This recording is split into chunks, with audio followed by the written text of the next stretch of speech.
Good morning. Oh, it's a good start, isn't it? Good morning from sunny Par. Another beautiful morning. And this morning we go to Mevagissey. And we've got a picture of Mevagissey just here. And here's the picture of Mevagissey. This is where we're going this morning. Once everybody's up.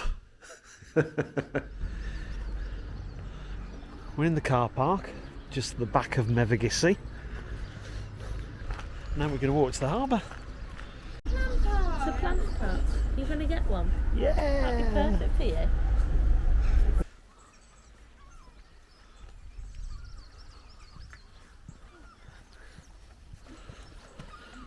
So Mevagissey is the second largest fishing port in Cornwall.